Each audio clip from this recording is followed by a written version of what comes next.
Mr. Prime Minister, Mr. Defense Minister, General, allow me to introduce myself. My name is Los Rusos.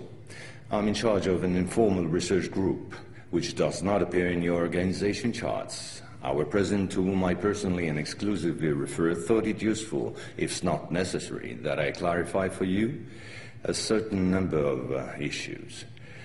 You think that as initiates you're better informed than most people.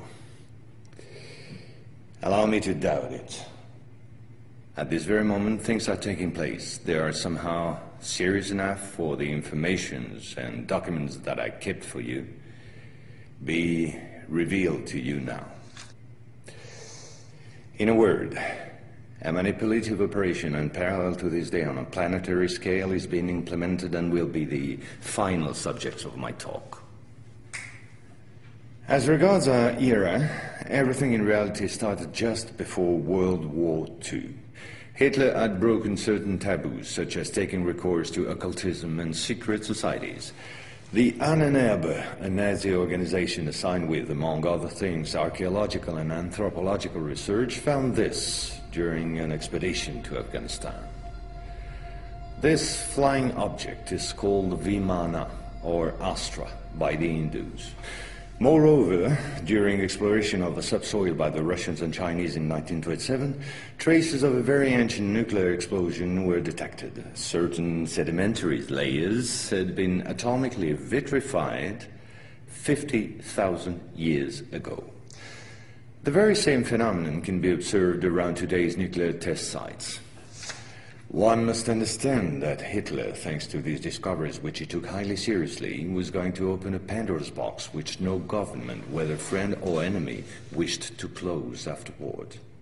Behind tragic history, which we all know, lies a theory based on the existence of full moons associated with the four geological cycle. According to Hans Erbiger, founder of the world ice theory, the Earth had undergone 4 semi-global extinctions of life due to the fall of one of these moons.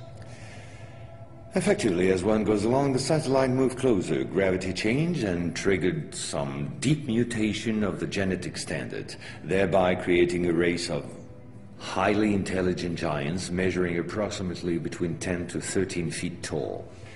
Several tens of thousands years later, the moon crashed, the impact causing a serious rise in sea levels and a nuclear-like global winter.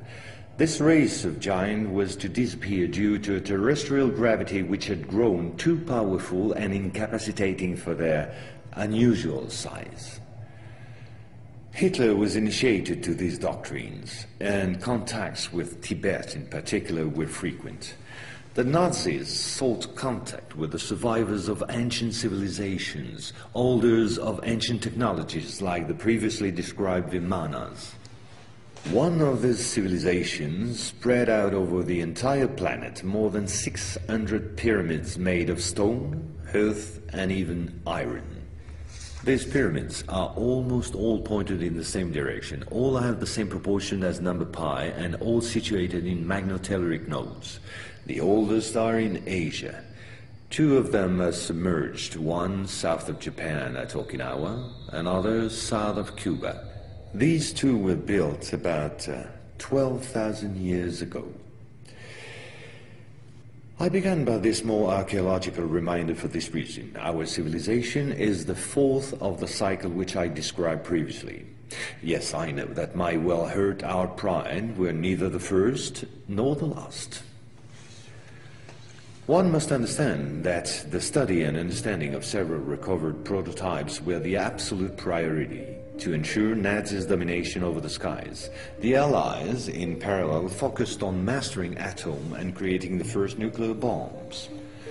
These secret bases were the center of all research supervised by the Nazis. In one of these bases worked Victor Schauberger, father of the Nazis' UFOs. Schauberger headed the Real Society in charge of anti-gravitational research. He died in 1958 in Texas, while working under protection of the United States on the improvement of his own flying saucers, which have since become American. You will quickly understand that 70% of unexplained aerial phenomena are human in origin and in no way extraterrestrial. Once World War II was over and Nazi technology had been systematically plundered by both Americans and Russians, the first challenge was to carry on and even complete the Nazis' research in great secrecy. The program, called Project Rainbow, especially known for the Philadelphia experiment, was the immediate proof. Mathematician von Neumann, who collaborated with Albert Einstein and Nikola Tesla on behalf of the Navy, succeeded in accidentally teleporting a Cannon-class destroyer escort, the USS Eldridge. These photos, supplied by Morris K. Jessup before his suspicious death, are rare testimonies for this unique experiment. In the same time, the first Indo-Aryan technology prototype trials did not go by unnoticed. The military had come up with a more efficient parade than secrecy. At about the same period, Kenneth Arnold, US Air Force pilot and CIA agent, launched the greatest operation in manipulation ever concerning the existence of UFOs. Making people believe they didn't exist was not the right solution and clearly insufficient. Discrediting enemies and frightening the population by systematic misinformation proved far more efficient. UFOs and parahuman belong henceforth to the movies, television and collective paranoia, and not to the realm of scientists as it should have been the case. In May 1947, the American Secret Services discovered the existence of an ancient terrestrial UFO secretly recovered by the Russians, which had crashed into the Altai Mountains along their border with Mongolia. Tension between the two blocs immediately rose a serious notch. The discovery was spectacular, and so not to lose face, the Pentagon, in tandem with the CIA, decided to tell lies and imagine a huge bluff to convince both the Russians and the world at large that they too recovered a UFO in Roswell in July 1947. Of course, it wasn't true, but the bluff worked all the same. In February 1949, just after the so-called Roswell incident, an UFO was photographed and filmed in Antarctica. It was the first photo of this type of a cigar-shaped object. Other appearances were then to follow in one another by cyclic waves. At the same moment, the Apollo program, headed by Werner von Braun, was in full swing, and Dr. Braun in no way favorably welcomed the demand for paranormal experiments, which nevertheless took place during certain Apollo missions. This is the last known experiment on psychic and telepathic amplification, as well as detection of psytron particles emitted by the yogi towards the Apollo capsule. But these tests were all eclipsed by the systematic appearance of unidentified objects around orbital flights and the discovery of traces of civilization on the moon.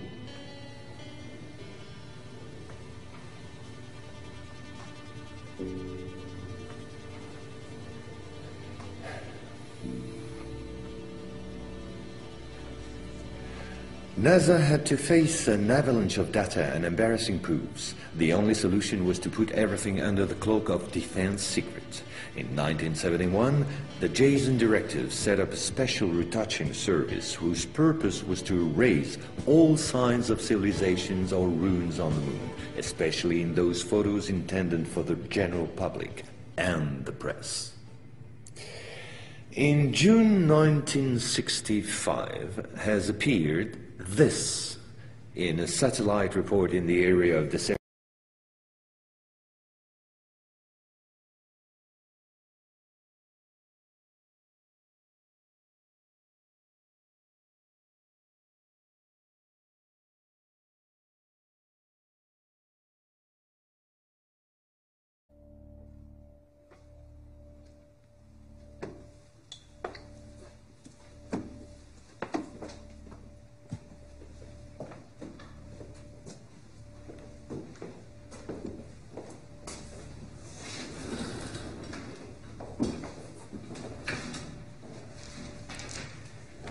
Mr. Prime Minister,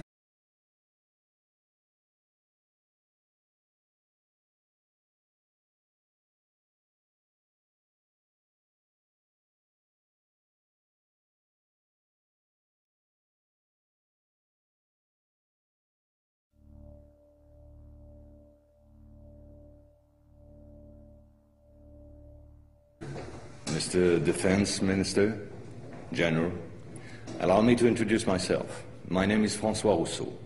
I'm in charge of an informal research group, which does not appear in your organization charts. Our president, to whom I personally and exclusively refer, thought it useful, if not necessary, that I clarify for you a certain number of issues. You think that as initiates you're better informed than most people. Allow me to doubt it. At this very moment, things are taking place. They are somehow serious enough for the informations and documents that I kept for you be revealed to you now.